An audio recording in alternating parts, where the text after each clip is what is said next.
There's a new study recently out. I'm sure you saw it. It got a lot of press that for feeling rejuvenated and offsetting burnout, going into nature is one of the most restorative tools, but especially by big bodies of water. Walking through a forest is lovely. That's the option that I sometimes get. But being by a big body of water is the number one most restorative way to spend 15 minutes of your time or more if you have it.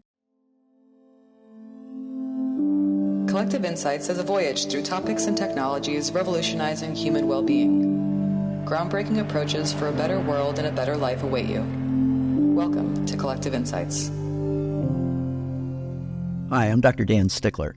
Before we get into this week's episode, I wanted to share with you about a protocol I'm passionate about in my practice. Now, everyone wants to slow down aging, but most of us aren't sure how to do it the right way. And there's something that I recommend that everyone can do, and it takes just 2 days a month. It's a bodily cleanse that helps get rid of old defective cells, these cells we call senescent cells. They're shown to be related to so many symptoms of poor aging. This is something that all of us need to address as we age. This bodily cleanse is a supplement which contains a group of ingredients that we call senolytics. New research on aging and longevity, including a clinical study on Qualia senolytic, shows that senolytic supplementation can play a huge role in enhancing how we age. Senolytic ingredients help our body flush senescent cells, supporting repair and rejuvenation from muscles to joints to even how we feel every day. To learn more about senolytic research and to try Qualia senolytic risk-free for 100 days, go to qualialife.com/cells, that's CELLS, and use the code CELLS for an additional 15% off.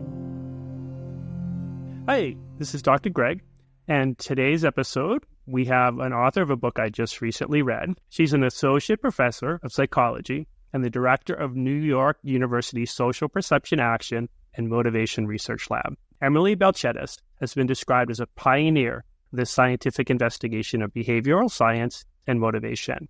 She leads an international team of scholars, writers, and artists and advocates, and is a TED speaker whose videos have been viewed by millions of people, and the author of Clearer, Closer, Better: How Successful People See the World. Emily, welcome to the show.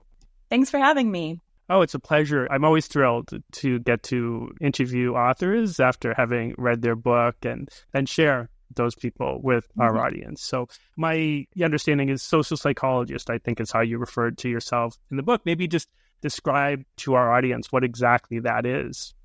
Sure. Usually I start, with what people understand, which is psychologist, and people's probably most common experience with psychologists are those that they see for counseling. And that's not me at all. My father was one. I very much appreciate those people. We all need those people, but I don't do training. I didn't do training in clinical psychology. I'm not analyzing you right now. I can't tell anybody about their past experiences with their mother, although I'd like to hear those stories. Those are fun. But that's not what a social psychologist does.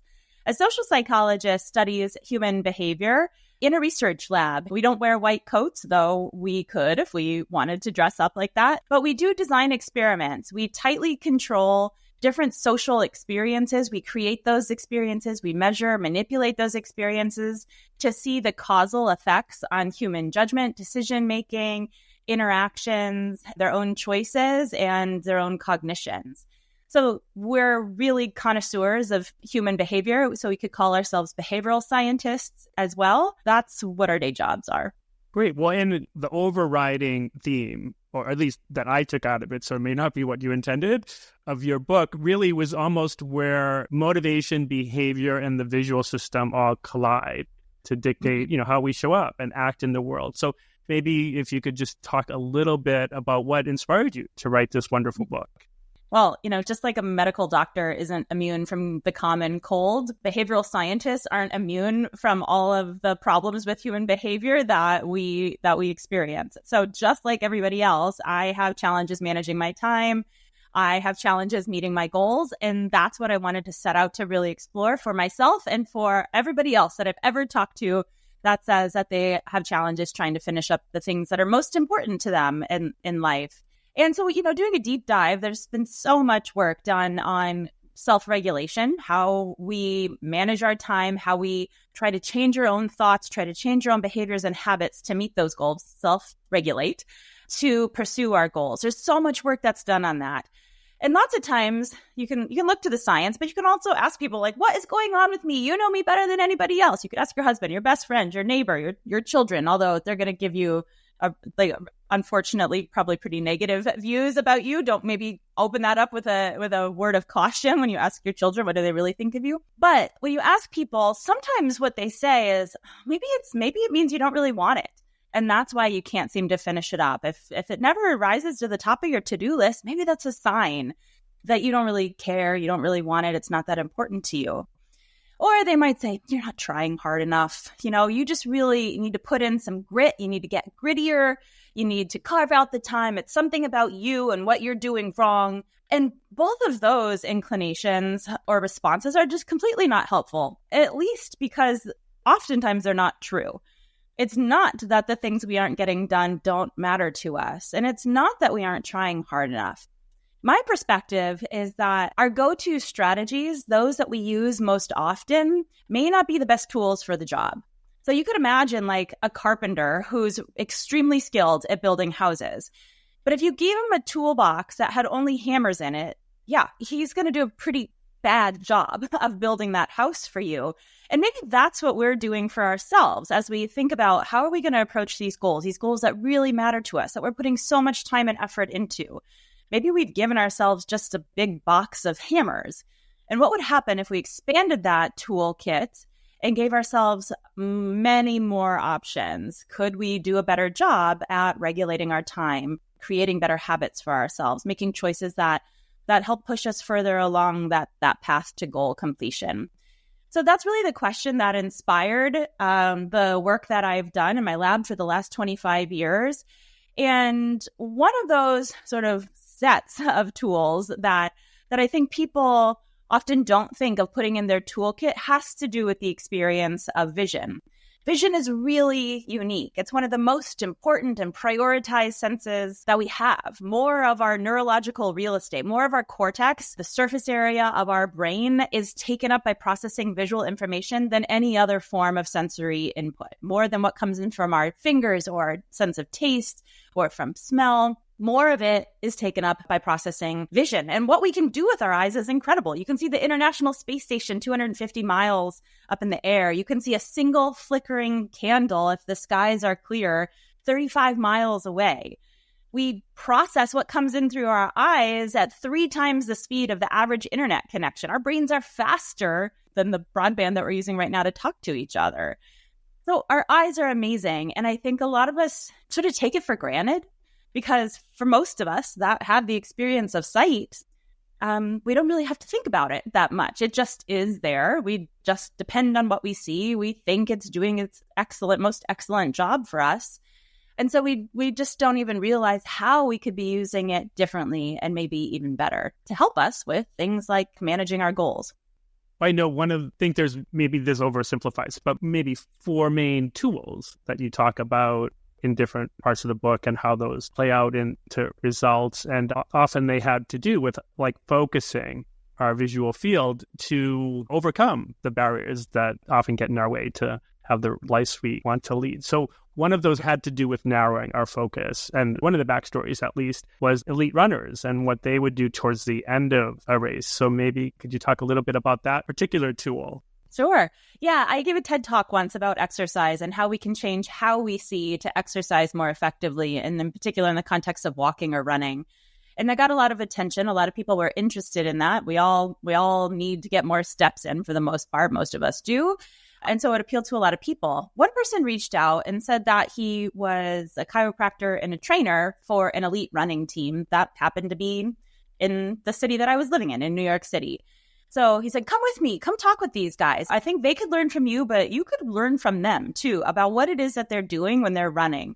Now, take it with a grain of salt because they are elite runners. They're not elite intuitionists. They may not know what they're doing, but it might be worth having a conversation. So yeah, absolutely. That sounds like a really cool opportunity. So we got on the subway, went over to Brooklyn one cold, snowy winter evening, and we showed up at this place. It's an old armory building. New York City has a lot of these buildings that used to house army vehicles. So they're beautiful old brick structures, some of the oldest buildings that are in the New York area, but they no longer function in the military capacity. oftentimes, like this one, it's turned into YMCA. So it's a big space. That's rare in New York City, and it's turned into a family gym. So there's a track that's in there. There's other places where, moms and dads have taken their kids to blow off some steam in the winter. And there's some high schoolers that are running and practicing with their high school team. And then there's these other people that were just sitting on the floor stretching. And it was kind of hard to tell, like, well, which ones are the elite runners when they're not running? Because they just look like any other person who might be at the gym. But when I started to talk to them and talk to their coach, I realized, these are not just any random people who might be in Brooklyn at a family YMCA. Some of them many of them had been to the Olympic Games. One was the fastest person out of Trinidad. Another person had won a gold medal in the last Olympic Games for the 200-meter sprint or something like that. These were fast men. They happened to be men that I was speaking with. And they, as decorated as they were just as humble. It took a lot to find out how accomplished these guys were. And that physical therapist that was working with them was right, that they were a bit hesitant to showcase or show off what their formula was that they were using as they're running to, be the fastest people in the world. But they did have some intuitions that really were the opposite of what I thought. So when I asked them, when you're racing to the finish line, what are you looking at? I thought, my suspicion was they had superpowers of perception, that somehow they could keep track of where their goal was, but also the competition and where they were relative to others within the space that they were competing in, and that they had twice the power of visual experience than I did. And maybe they do, but that's not what they're doing when they're looking around. Instead, what they said was, rather than having this really wide sense of attention, they had a very narrowed focus of attention, almost as if there was a spotlight shining on a target that they had picked. Sometimes it was the finish line if they're just in a straightaway sprint. Other times it might be when they're going around curves, somebody who's further along the curve up ahead of them, the shorts of that person, and they stay focused on that target until they pass it. And then they reset and choose another focal point until they pass that, and keep sort of dividing up the space into these sub goals or micro units. And when I looked into is this a common strategy? Is this something that's used in the Brooklyn Armory? No, this is what is a strategy that is used particularly towards the ends of races by men and women alike. Running, the first woman who ever won the marathon in the Olympic Games uses that strategy as well. So it was one that didn't come naturally to me, but I'm hardly a runner. I'm not an elite runner at all. But it was one that I understood as a normal lay civilian, and one that I realized I can teach this to other people, and I wonder if it would help. And so we did. We've designed dozens of experiments where we teach people this strategy that these Olympic, worldwide renowned athletes are using, and people can do that. Imagine you're choosing a target in front of you. Imagine a spotlight is shining on it, as if there's blinders on the side of you. You're not paying attention to what's on the left or the right. And people can do that. And the first time that we ever tested this, what we found was that people who adopted that strategy rather than a more natural, more expansive focus of attention, they moved 23% faster in the performance test, and they said it hurt 17% less. The distance is exactly the same for all of these people because we tightly controlled the testing situation for them. We made the challenge equally difficult for everybody. And yet, subjectively, it felt easier when they adopted that narrowed focus of attention, and they performed better, which is really incredible. So that was sort of the starting place for this work that we've done, looking at the power of visual focus on something concrete like people's exercise and performance goals. Yeah, I think many people think our brain does things and works in ways that it doesn't. Our audience may be different because we've had a lot of people like you that are experts on aspects of neuroscience. But, there's maybe the civilian way of thinking of it is our brain's like a camcorder. It's recording what's actually there.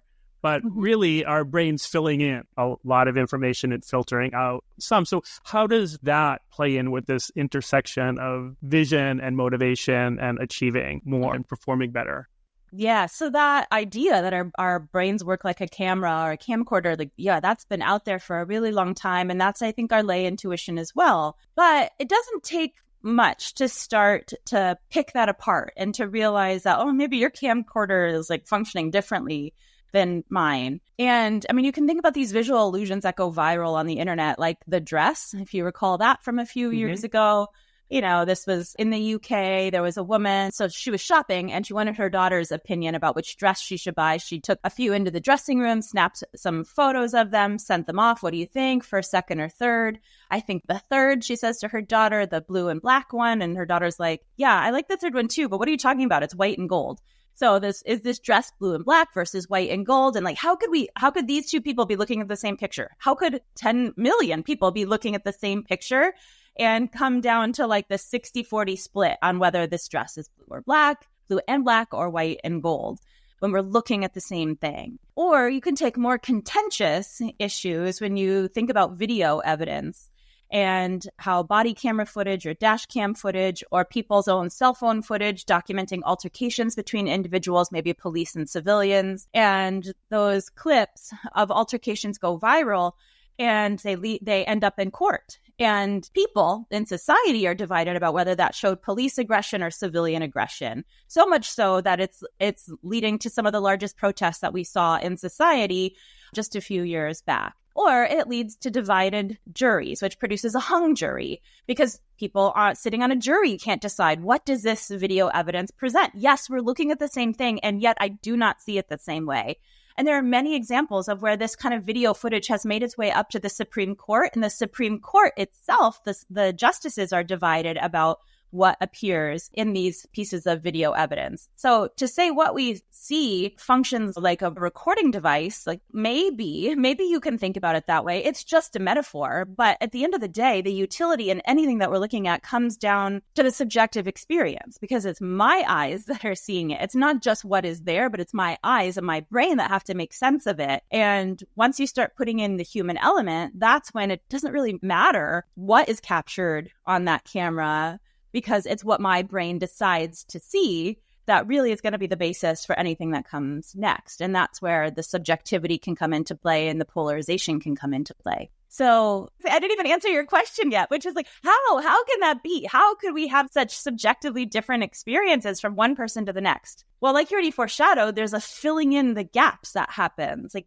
the world around us is just rich with information, color and movement and edges and shapes we recognize and shapes that we don't. People that really grab our attention. We love looking at faces, especially of people who are like us or that we know, and less so of people that we don't know or that don't seem like us. So there is just so much overwhelming input. Our visual system would just fizzle and fry out if it gave equal weight and attention to everything that is possibly out there that can be taken in by the apparatus of our eyes.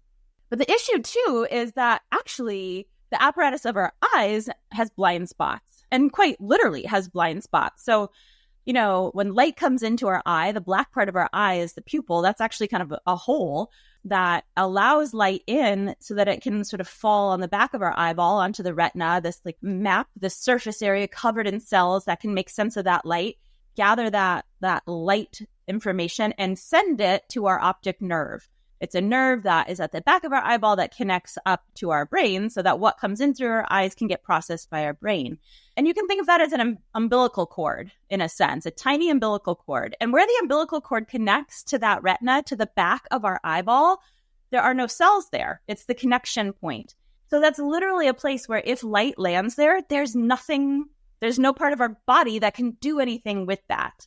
So that's our blind spot. And there's fun examples of where you can like find, where is your blind spot? Just Google it. How do I find my blind spot? And you can test it. It's like a piece of paper. You put it out here, focus on it with one eye, and then you'll just realize all of a sudden the other bits of information that are on that paper you can't see anymore because those bits of information are landing on your blind spot. So you can have that experience of finding your blind spot, and it's creepy and fun. The other thing is that not all of those cells on our retina are good at processing all of the same information.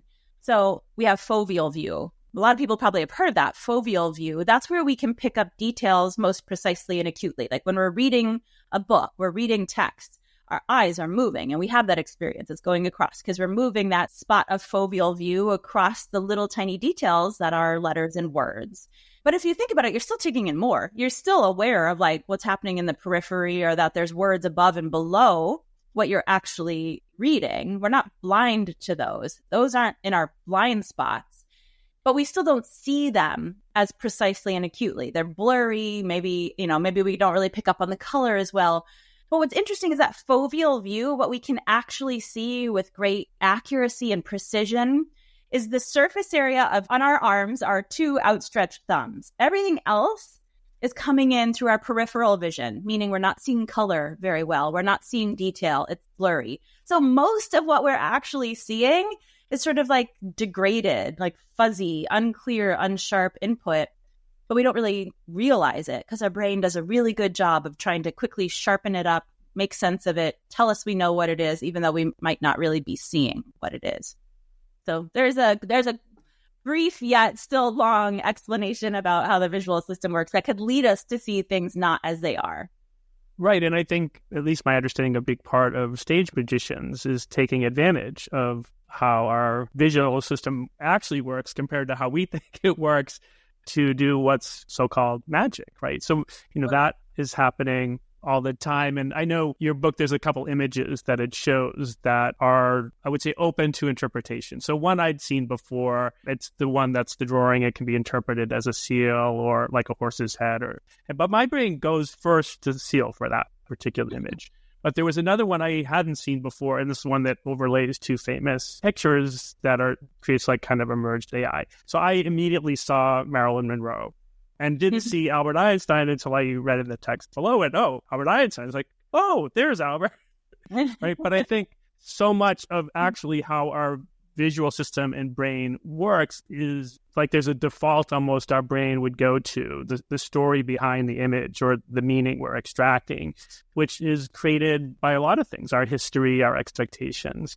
And a lot of your work then goes to like, okay, well, how do we then shift our visual system to actually perform better, right? So maybe with that backdrop, could you share another experiment that you did? Yeah, sure. Let's see. So, some of these things that we're talking about, it's not like having to reprogram your brain. It can be just being aware that there is a default, like you're talking about, proclivity to see or to have our eyes act in a particular way. But with just a simple explanation, you can override that tendency. So that's what I think is so remarkable and powerful about trying to harness the power of perception to use it as another tool, because just with some awareness, you have a whole host of other possibilities that are made available to you. Another technique of those 4 that you're talking about that are in the book is called framing. And that's the idea of just being mindful about sort of, if we're going to use the metaphor of a camera again, where do we point our camera? A cinematographer, their job is amazing because, and they are just amazing people because they know where to point the camera, how to orient the camera, which angle to capture a scene from, to just convey everything from what the story is to the emotions that they hope that we're feeling. So cinematographers are amazing. And we can function like a cinematographer if we're aware of what are we putting within our frame? Where are we pointing our eyes? What are we letting our eyes see? Because what we see predicts what we do. That's a principle called automaticity. We don't have to always be thinking for us to be acting. You could think about driving home on your commute or walking home on your commute. That, you don't have to effortlessly think about where do I turn left? Where do I turn right? How far do I have to go before I'm going to need to like really be paying attention again because something, an important whatever, is going to require that I make a change. That is something we do on autopilot. That autopilot feeling is a principle of automaticity, that what we see, especially when it's been habitualized, can automatically predict our behavior. That's sort of the concept of framing, that what we see can change what we do. I'll give you an experiment, but I'm going to lead first with just like an amazing sort of case study of this point that I came across that really resonated with me. It's a project done by 2 women that in the project they called Dear Data. These are amazing people. They have backgrounds in like graphic design and data science and like lots of words that I'm like architect, like impressive background, like Renaissance women. They met at a conference for these eclectic kind of people. They had never met each other before. They were strangers to each other. They said, you know what? I think I really like you. Let's commit to a relationship for a year. Not a romantic relationship, but a professional relationship. They had just met. And they're like, okay, I'm going to do this thing with you for a year. One was British, but lived in New York. One was a New Yorker, but had moved to London. So it was like a swapped places kind of thing. And they said, every day, let's collect data about what our life is like and share it with each other. We're going to do this every day for 365 days. And we're going to share the data with each other, not at the end of the year, but at the end of every week. And I'm not just going to tell you the data about my lived experience. I'm going to visually depict it for you. So they would choose a theme, like what kind of wildlife do you see in your city? How many rats are in New York? How many raccoons are you seeing in the parks in London? Another week, how many compliments do you give or receive in a week? And who are they coming from? And what's the nature of them? Yeah, those were two examples that really stuck with me, but 52 different topics like that. And every moment of the day, they're tracking these data, except asterisk when they were at parties and they were drunk, they mention, or, whatever. There's sometimes that there's like blackout periods, and those are funny to learn about as well. But they're keeping track of these kinds of things for each other. And then at the end of the week, they're drawing postcards. So they have these beautiful postcards that are like a field of flowers, but the length of the stem, the number of petals, the size of the seed pod in the middle, all represent some aspect of the data that they had collected. So it's like beautiful works of art and the most intricate, amazing styles of graphing to convey something to one another. At the end of the week, then they draw these postcards, they put a legend and a key on them so the other person can understand what they had learned about that topic, how many compliments they sent or received and from whom, and then put it in the mail. And did that every day, every week for an entire year, having met just that one time, that one day. And I was like, talking to them like, Stephanie, how did you do this? This is really incredible. And stay committed. Like, a lot of people set New Year's resolutions, and by Valentine's Day, they've dropped them. But like this, it was like something for a total stranger and you stuck with it. How did you do that? She said, honestly, it came down to the power of a frame. I knew a couple days after she'd sent it to me, it was going to be showing up. And, there was in London, there was a front door and a little sliding mail window, and the postman would plop her mail down and she would see this postcard laying on the top of her pile of mail, framed by the doormat. The doormat was the frame for this beautiful piece of art that she knew reflected so much work and hard effort from this person that like didn't owe her anything in life, but had committed to this. And she said, that was just so powerful. Every week, having somebody do this for me and seeing it framed by my doormat. And that was the source of the motivation to keep me going. You should check out their collection. It's called Dear Data. The Museum of Modern Art in New York City actually acquired it. They purchased all of these postcards from these two designers. And it's a great bouncing off point for any teachers who are interested in learning how do you get your kids interested in data science. There's lots of educational tools built around it. And it's just an incredible collection of art also. But it was also, to me, just like an amazing place to find motivation. The frame, the power of the frame, what we put into our field of view, it can be a source of motivation, and it can change what we do. Continual motivation over the course of an entire year. And I'm so happy you shared that. That was one of my favorite stories in your book. And for listeners, so what this can mean, too, is like, so we all have, like I have my visual environment I'm looking at now, which just happens, like you can see the books behind me. I can't actually at this point. They're always behind me as I'm working. But, my visual field is out towards the ocean, looking out through my window. But where things are, how these things frame around them, we have a lot we can do with our visual environment if we're not producing a result we want to try to produce better ones. Yes, that's great.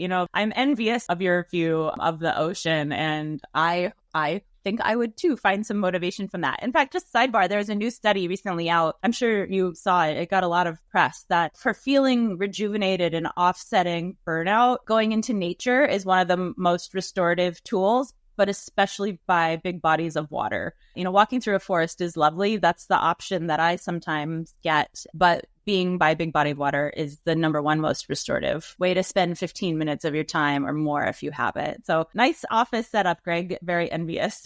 Yeah, I was fortunate. My parents, when I was from 8 through I went to college, lived right across from the ocean in a little fishing village town kind of south of Boston. So I grew up being able to see, hear, and what I would think of as smell the ocean. So yeah, I was an officer in the Navy before this. So the ocean's always been a dear part of my life.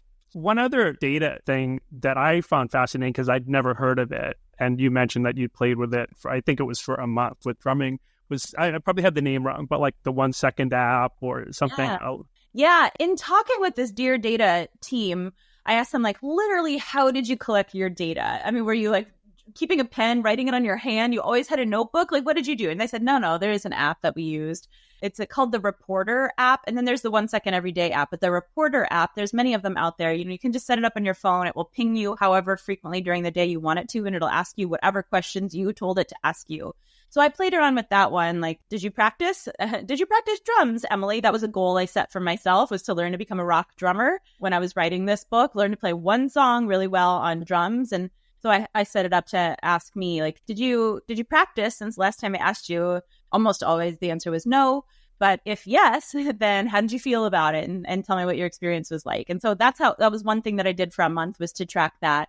And that gave me a more accurate sense of my progress over time. And that's something we can talk about, is just memory biases, cognitive biases that we have that distort our ability to be accurate accountants of our own progress. But the other one, the 1 Second Everyday app, I got to talk to the creator of this app, and it's just really amazing. And I use this now. And anyway, the 1 Second Everyday app is great. It's just an app. It encourages you to just every day take a 1 second video of some part of your life and do it every day. Some of the people that have been early adopters of this app have 1 second every day for the last 15 years of their life. And then somebody that I recently met says, oh yeah, I do this. And then on New Year's Eve as a family, we look at our 1 year in review. It takes a couple minutes to get through it. It's just a lovely way to wrap up the year. When I learned that, I was like, oh, I am committed. That sounds like a much better way to spend New Year's Eve than, standing out in the freezing cold, getting rained on, trying to watch the ball drop or something. So yeah. And when I talked to the creator of that, one of the things I asked is like, why not 2 seconds? Like 1 second, that's like nothing. You can hardly capture a smile. And he's like, because 2 seconds would be twice as long. And in a year, that would be like almost, not counting commercials, the length of one Seinfeld episode. And like, that's just too much for it to capture, this is too much. I don't want that much. And you only need 1 second. And I was like, really? Because like when my kid tells a joke, it's more than 1 second. So I can't capture my kid telling a joke. And he said, you're not using it the right way. It's to evoke the memories. And I said, well, what's like the best 1 second that you've ever taken? And he talks about this in a TED Talk that he gave.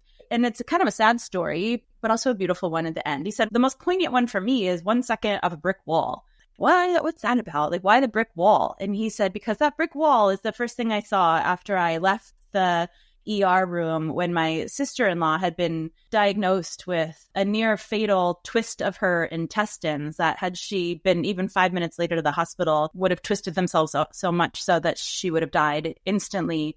And the brick wall is the first thing I saw when we learned that diagnosis, that not only did this happen to her, but she will and was saved. And he said, that just put my whole life in perspective about the importance of family, and that my relationships with people matter more than anything else in the world. And so that 1 second of the brick wall, when I review my 1 second everyday video, is a constant reminder that helps me like reprioritize what's going on in my life to make sure that they stack up with what I want. It's like, amazing story.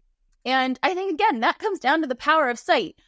When you think about it, what can 1 second capture?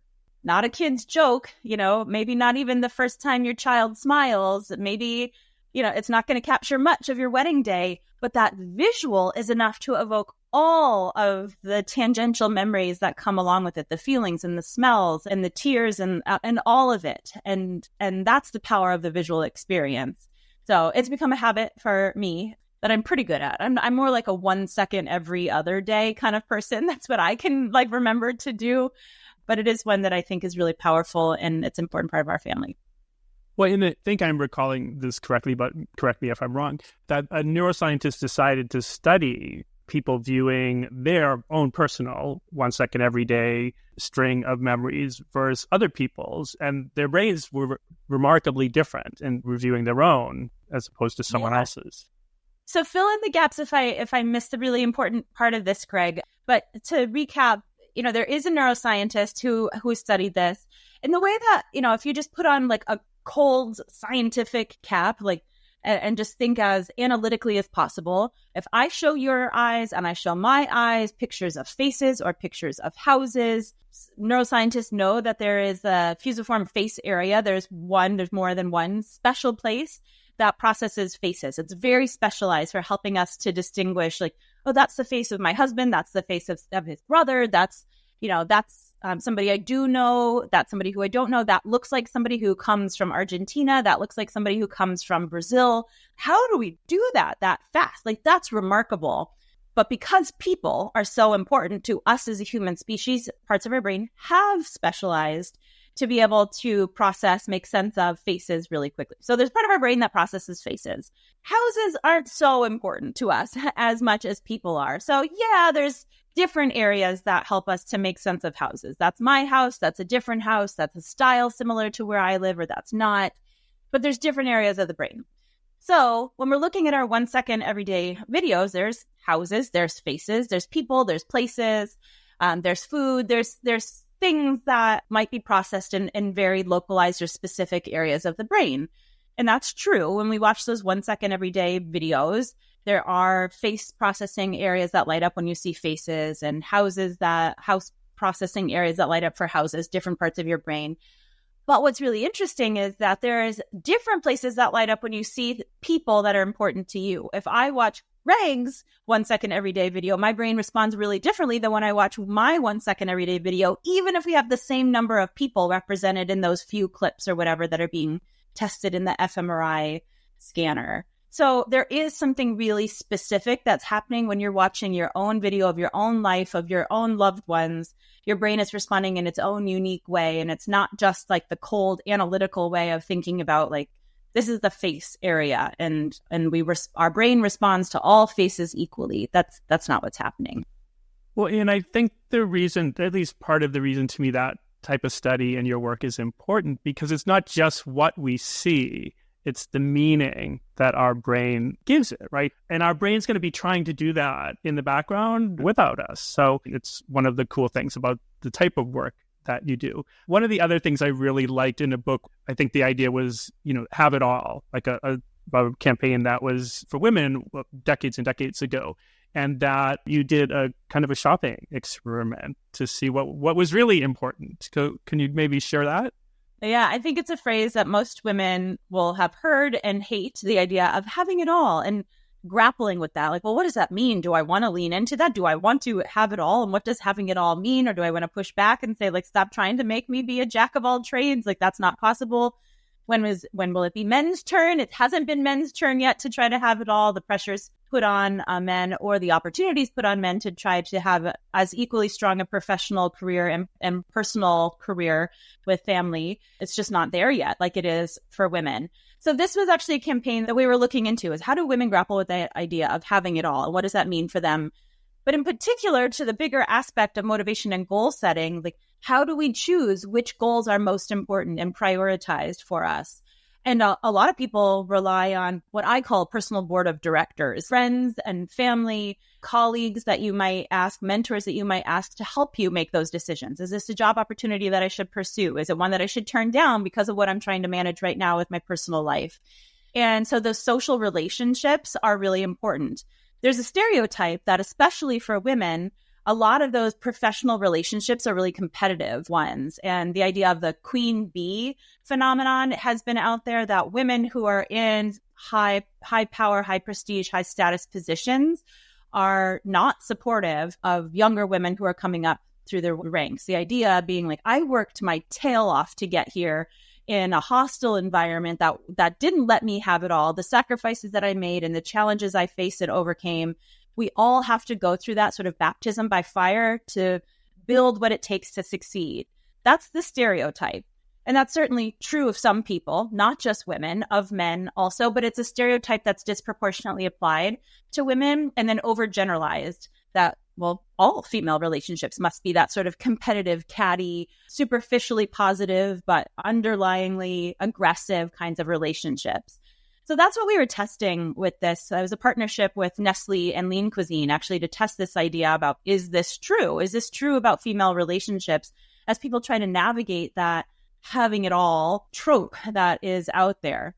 So what we had done in this social experiment, it's one that followed the scientific principles, but didn't meet the same level of rigor as would be required within the scientific discipline, but it played along by the same rules. So at home, we sent women a survey by themselves. We weren't there. They filled out this set of questions that asked them about all aspects of their life.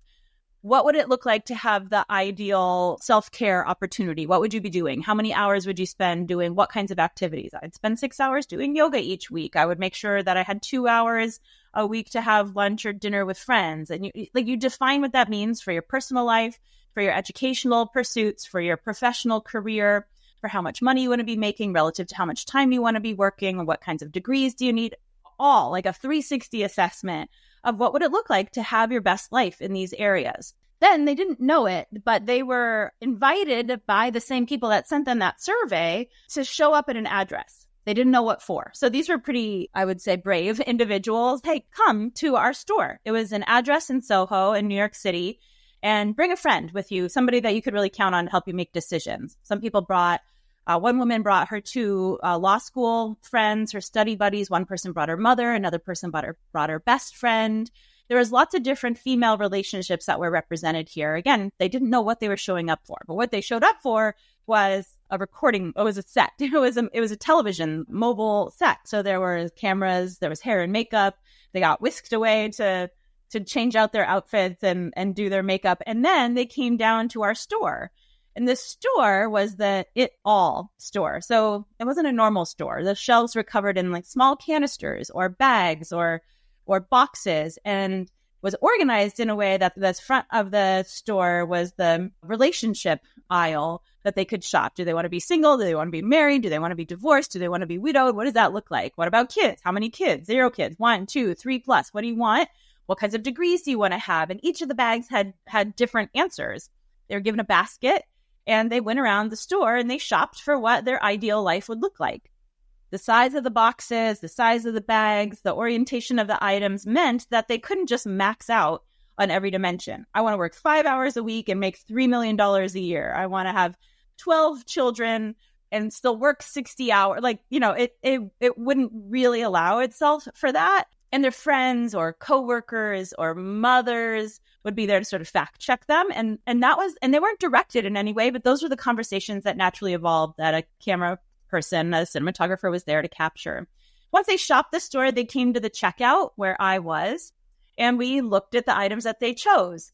They didn't know it, but we had a data science team in the basement that was feeding up to me on a tablet in front the answers that they put on the survey at home in private. And so I sort of surprised them with a comparison of like, all right, well, in the store, you said you wanted 3+ kids, but at home, you said you wanted 0. So like, what's up with that? And it sort of terrified them a little bit that I knew that stuff about them. They were a little bit caught off guard. Nobody was mad at me or the data science team, but it really provoked some cool introspection. What we found when we analyzed the data was that 3/4 of the women actually made more ambitious choices when they were shopping in the store than they had made at home. They set their aspirations at a higher level than they had done when they were by themselves. And importantly, it wasn't just being pushed to have it all in all of the facets of life, which is really an unfair expectation that we might put on ourselves or that society puts on ourselves. But instead, more than 3/4 of people made those more ambitious choices in the aspects of their lives that they privately had said were most important to them. What that meant to us was it wasn't that these female relationships were competitive.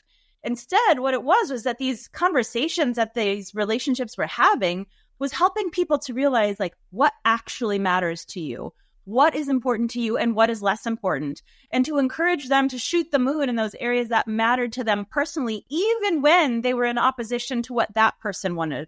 When the mother was challenging that daughter's ambition, or when the law school buddies had very different career goals, it was a respect for people's personal ambitions and sort of the motivation and the fuel and the energy to help them go for it in those areas that matter to them, and to sort of sift through the chaff from the seed.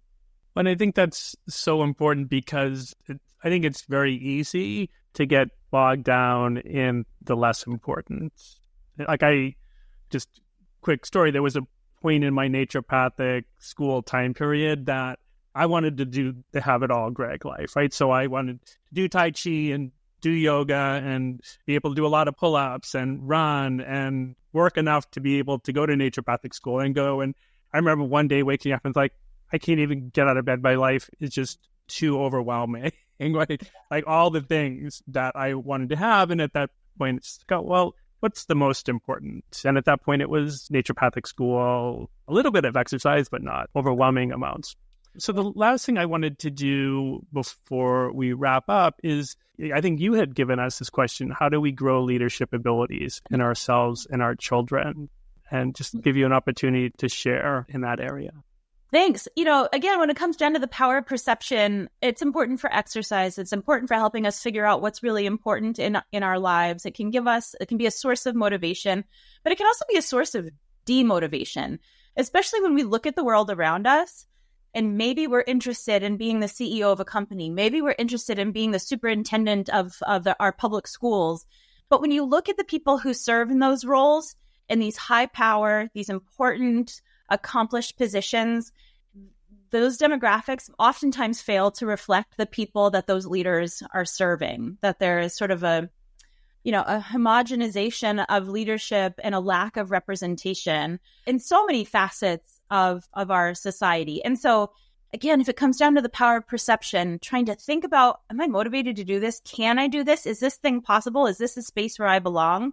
When you don't see people who look like you in those spaces, that can be demotivating. And in fact, the work that we're doing with kids now is finding just that. When we ask them, like, could this person be a neurosurgeon? Could this person be the CEO of a major company? Could this person be a principal of a high school? What we're finding is it is encouraging that some kids are saying that the Black people, the brown people, the women, the ones that are oftentimes the more minoritized in these spaces, they can be these people, but not every child is doing that.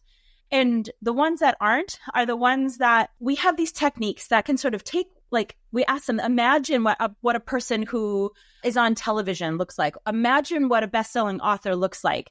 Hold that up in your brain. And then we have lots of different techniques to try to take what's in their brain and pull it out and get a visual of it. One of the most analog ways is we give them a box of crayons and we tell them, draw what this person looks like, draw what this looks like in your own mind. And then we analyze that. There's other techniques that we have too, but that one's a lot of fun because even kids who say I'm a terrible artist. You don't have to be for us to know, are you drawing a man or a woman? Are you drawing somebody who looks like an older white person or a younger person of color?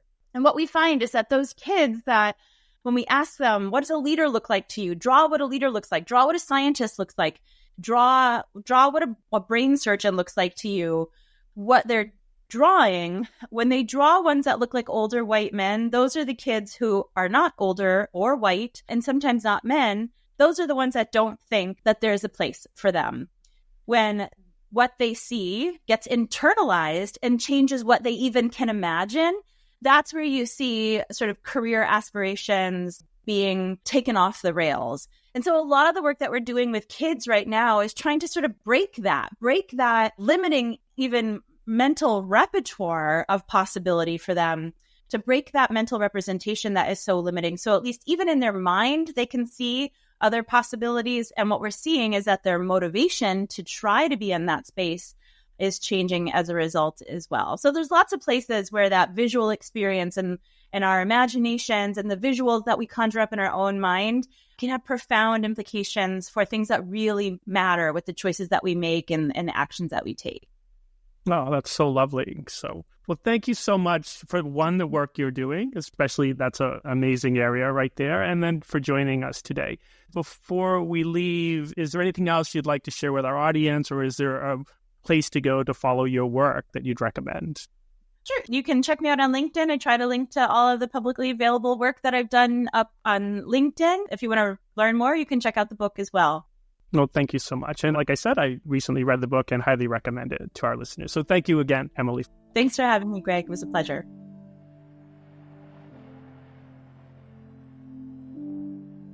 This podcast is for informational purposes only. The podcast is not intended as a substitute for professional medical advice, diagnosis, or treatment. You should not use the information on the podcast for diagnosing or treating a health problem or disease, or prescribing any medication or other treatment. Always seek the advice of your physician or other qualified health provider before taking any medication or nutritional, herbal, or homeopathic supplement, and with any questions you may have regarding a medical condition. Never disregard professional medical advice or delay in seeking it because of something you have heard on this or any other podcast. Reliance on the podcast is solely at your own risk. Information provided on the podcast does not create a doctor-patient relationship between you and any of the health professionals affiliated with our podcast. Information and statements regarding dietary supplements have not been evaluated by the Food and Drug Administration and are not intended to diagnose, treat, cure, or prevent any disease. Opinions of guests are their own, and this podcast does not endorse or accept responsibility for statements made by guests. This podcast does not make any representations or warranties about guest qualifications or credibility. Individuals on this podcast may have a direct or indirect financial interest in products or services referred to therein. If you think you have a medical problem, consult a licensed physician.